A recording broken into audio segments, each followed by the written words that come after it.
Bonjour à tous, j'espère que vous allez bien. On se retrouve pour une nouvelle vidéo. Une vidéo un peu différente de d'habitude. Récemment, je suis retombé sur je sais pas si vous connaissez la personne à l'écran. Il a plusieurs chaînes YouTube qui s'appelle Marc. Et en gros, je suis retombé sur cette vidéo il n'y a pas si longtemps. Et ça m'avait explosé de rire, autant qu'à l'époque. Donc je vous propose qu'on la regarde ensemble et je vais dire au fur et à mesure de la vidéo ce que j'en pense également. Donc on va faire ça en accéléré peut-être et je vais commenter au fur et à mesure qu'il va parler. Bonjour à tous, bonjour les amis, j'espère que vous allez bien. Combien faut-il pour arrêter de travailler? Une question simple et pourtant les réponses sont diverses et compliquées. La question a été posée récemment sur le club Blue Sky, c'est intervenu dans le fil de discussion. Je ne sais pas pourquoi cette question est arrivée. En fin de compte, chacun a donné sa réponse et on s'est rendu compte que les réponses étaient complètement différentes. Et puis j'ai dû poser cette question dans ma vie des centaines de fois à mon entourage ou à des anciens collègues. Et c'est vrai que j'avais des réponses complètement hallucinantes, abracadabrantes, des approches délirantes. Donc je vais vous donner mon avis, mon approche dans cette vidéo. Et encore une fois, ce n'est que mon avis. Voilà, vous pouvez avoir un avis différent, il n'y a aucun souci. Vous le mettez en commentaire. Combien il faut pour arrêter de travailler pour vous? Bon, je dis combien il faut pour moi. Techniquement, il faut 0.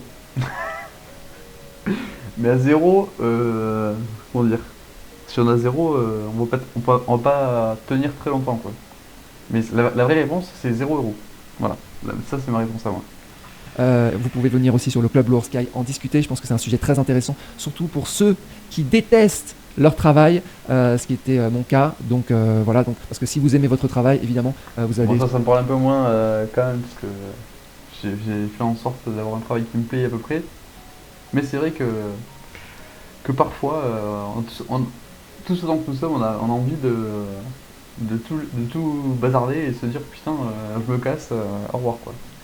Et sûrement avoir envie de continuer votre travail, peu importe que vous soyez riche, très riche, super riche. Il y en a qui gagnent au loto et qui continuent de travailler parce qu'ils adorent leur travail, ils adorent leur bureau, ils adorent leur chef. Il n'y a aucun souci avec ça. Moi, c'est pas mon cas. Moi, je détestais mon travail. Je ne sais pas comment on peut s'épanouir dans une entreprise.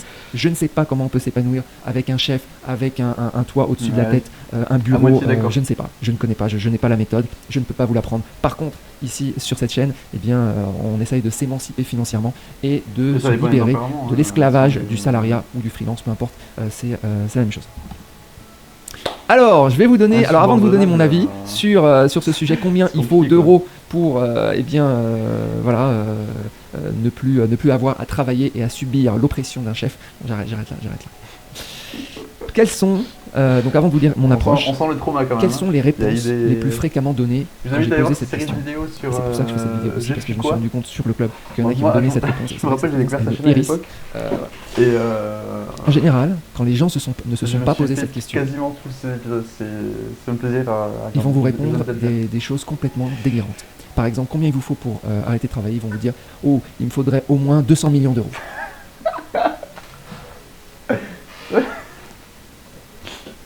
C'est tellement ça. Les gens ils sont complètement inconséquents en fait. Demandez autour de vous, demandez à vous-même. D'ailleurs, ça se trouve, il y en a certains qui vont dire, bah évidemment, oui, 200 millions d'euros, ça me paraît tout à fait cohérent pour arrêter de travailler, ou même 20 millions d'euros, ou même 50 millions. J'ai fait le test, sur des potes au travail, un peu partout. Et les réponses qui viennent, c'est jamais. Donc, la réponse numéro 1, c'est gagner au loto. Et la réponse numéro 2, c'est, comme il vient de dire, des montants astronomiques qui n'ont strictement aucune chance d'être atteints. En tout cas à l'échelle d'une vie, à moins d'être Elon Musk.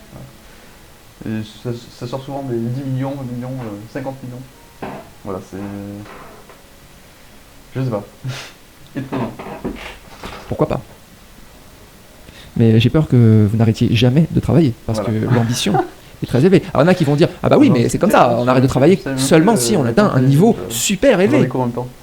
Pas de problème, il faut avoir des grands objectifs.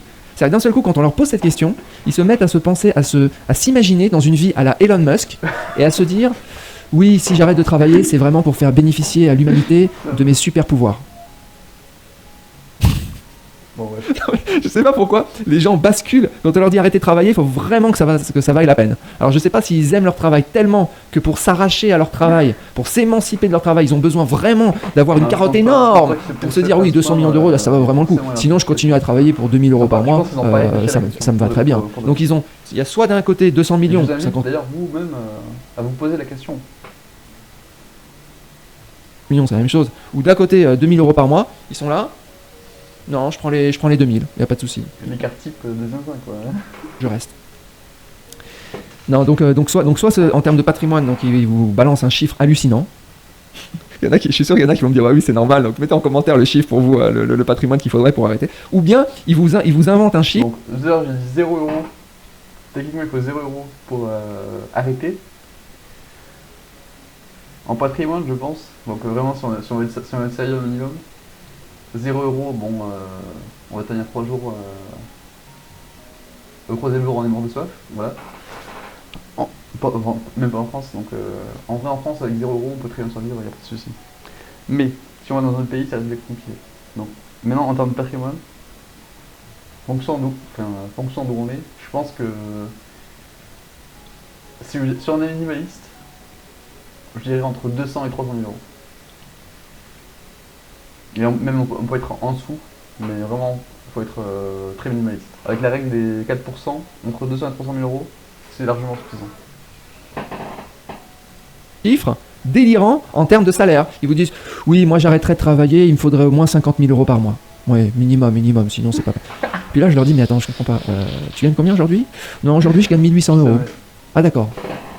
Donc tu gagnes 1800 euros. J'ai posé la question à un collègue il y a quelques mois et il m'a sorti un truc 20 000 euros par mois.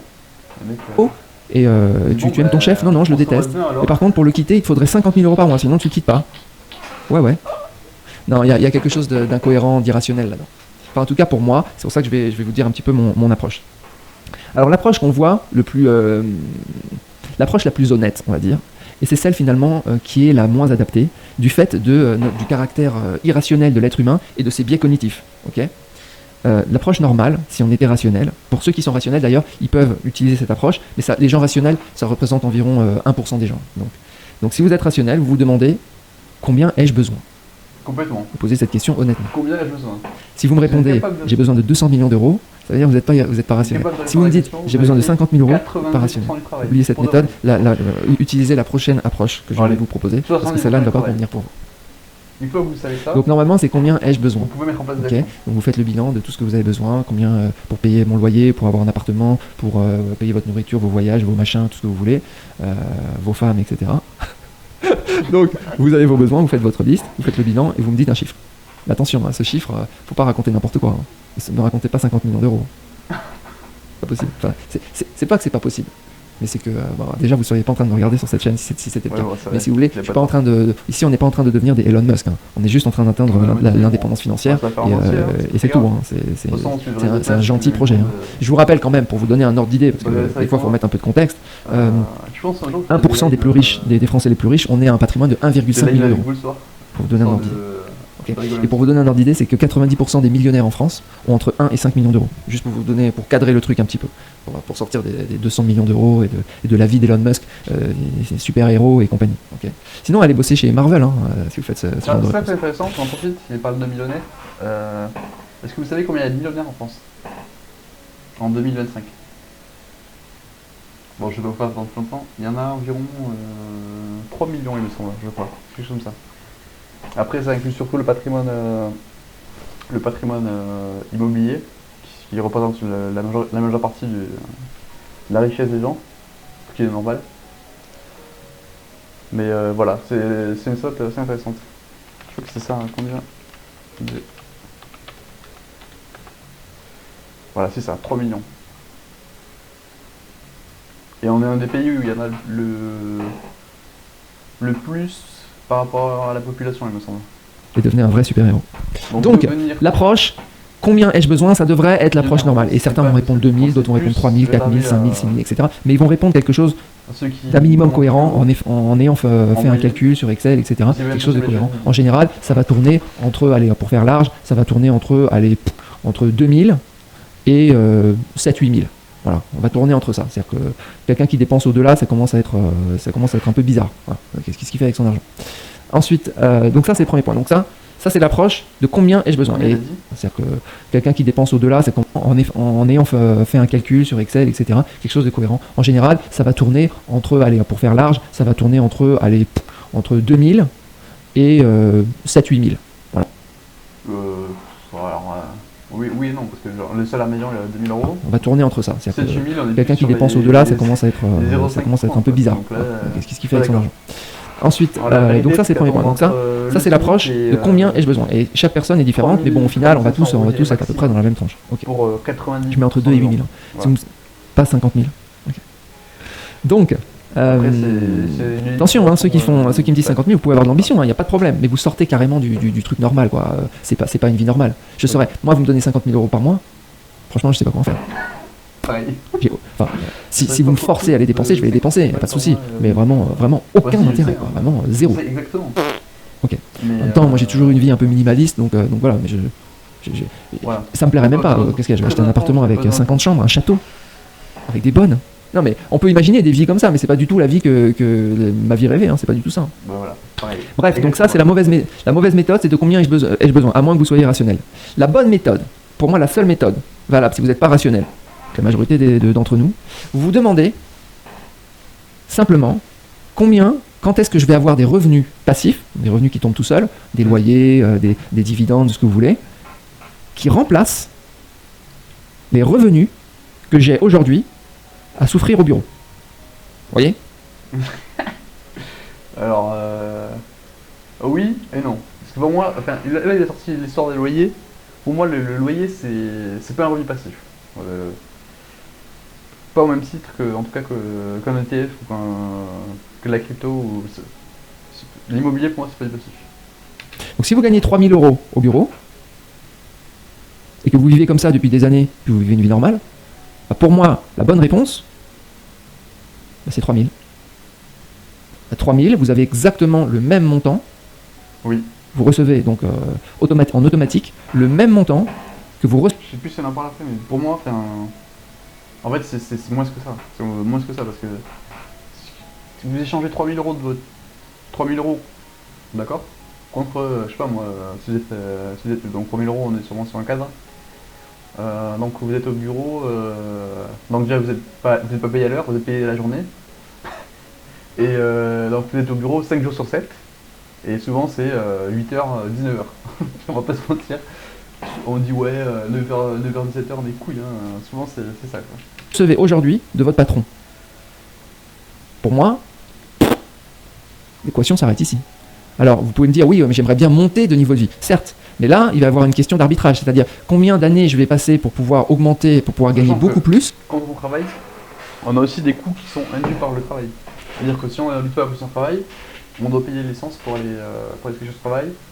Le midi, on peut pas forcément se préparer à manger, enfin on peut le faire en avance, mais c'est pas forcément évident. Donc en plus de travailler, on a des coûts induits par celui-ci, des coûts temporels et des coûts financiers. Donc pour moi, vraiment, la réponse c'est moins que votre salaire actuel, si vous gagnez correctement votre vie. Et de l'autre côté, je vais devoir me souffrir mon patron tous les jours, et le bureau, et toutes les contraintes de la vie. Enfin voilà, c'est 8 heures par jour. C'est-à-dire combien ça vaut 8 heures par jour. Donc pour moi, en fait, la base de discussion avec vous-même, pour savoir quand arrêter, c'est d'avoir les mêmes revenus que vous avez, donc les revenus de votre travail, vous les avez en revenus passifs. Fin de l'histoire. Ouais. Alors maintenant, on peut affiner. Première façon d'affiner, c'est que en réalité, souvent, quand vous travaillez dans des villes, vous avez un coût de la vie qui est très cher en fait. Par exemple, vous vivez, je sais pas, à Paris ou autre, dans les grandes villes, vous louez un appartement tout petit et très cher. En fait, si vous avez des revenus passifs, des revenus, vous pouvez vivre où vous voulez. Vous n'êtes pas obligé de vivre à Paris. Oui. Comme un rat. Vous pouvez vivre où vous voulez. Et du fait que vous êtes mobile, en fait, vous pouvez diviser vos loyers par 2, par 3, vous pouvez vivre à l'étranger, vous pouvez vivre où vous voulez, et donc ça va coûter beaucoup moins cher. Donc vous n'avez pas besoin en réalité du même montant que celui que vous percevez par votre salaire, mais vous avez besoin d'un montant inférieur pour avoir le même niveau de vie. Parfois même très inférieur. Bon, donc celui par exemple qui gagnerait, je sais pas, 4 000 euros par mois à Paris, il peut imaginer qu'il peut arrêter de bosser alors qu'il a 3 000 euros de revenus nets passifs. Je pense que cette personne a peut-être un peu déformé mon cerveau. Je pense qu'il est passé dans mon feed YouTube un jour. Et depuis, de temps en temps, je regarde ses vidéos. Mais c'est vrai qu'il y a beaucoup de ces vidéos qui ont terraformé mon cerveau un peu. Je sais pas. Ça me semble tout à fait cohérent. Pas besoin d'aller sur le même niveau. Pour avoir le même lifestyle. En réalité, il va avoir un style de vie très supérieur parce qu'il n'y a rien de Je pense que tu vois le seul atteint par la maladie Blue Sky. J'ai vu d'autres youtubeurs qui ont dit qu'en gros, il avait raison sur beaucoup de sujets. Voire certains même ont dit qu'il avait raison sur tous les sujets. Bon, je suis pas d'accord avec ça. Mais voilà. C'est vrai que sur cet aspect-là, l'aspect financier, je pense qu'il est pas loin du vrai. Voilà. Pire que de vivre dans une capitale. Il faut être clair et net. Il n'y a pas la mer, il n'y a pas le soleil, il n'y a rien, quoi. C'est pour ça qu'il a créé la chaîne de la vérité, si vous voulez le voir. Moi je mettrai le lien en description après, si vous voulez vous faire plaisir. Donc en réalité c'est inférieur. Ça c'est la première possibilité d'affiner. Deuxième possibilité d'affiner, c'est que on n'est pas obligé d'avoir le même... Je suis pas payé, je précise. l'équivalent en revenu passif, le même salaire. On peut avoir beaucoup moins parce que déjà on va continuer à faire une activité qui nous plaît, qui va être peut-être faiblement rémunératrice. Okay, elle va compléter les revenus passifs qu'on a déjà, mais quelqu'un qui gagne 4 000 € et qui a 2 000 € de revenus passifs, il peut se dire j'arrête. Donc il a 2 000, il a la moitié de ce qu'il avait en salaire, okay, mais il va continuer à travailler, à faire des choses. Et ces choses-là, elles vont peut-être lui rapporter, je sais pas, 500 000 €. Bon, au final, il va atteindre 3 000. Voilà, il peut partir avant, tout en sachant qu'il va continuer à faire une activité, mais une activité qui lui plaît, qu'il peut faire à distance. C'est pas du tout incohérent. Donc ça, c'est la deuxième possibilité d'affiner. Troisième, c'est un affinage à la baisse. Hein. Et troisième possibilité, c'est le coût de la souffrance, en fait. C'est-à-dire de se dire, ok. Alors, juste pour revenir sur les deux points précédents qu'il a dit, je suis complètement d'accord, en fait. Comme je disais avant, vous avez 2500 € pour que ce soit plus proche de la vérité, parce que le Madinah n'est pas loin. 2500 € contre 5 jours de votre semaine, versus 1250 € plus 100% de votre temps à faire ce que vous voulez.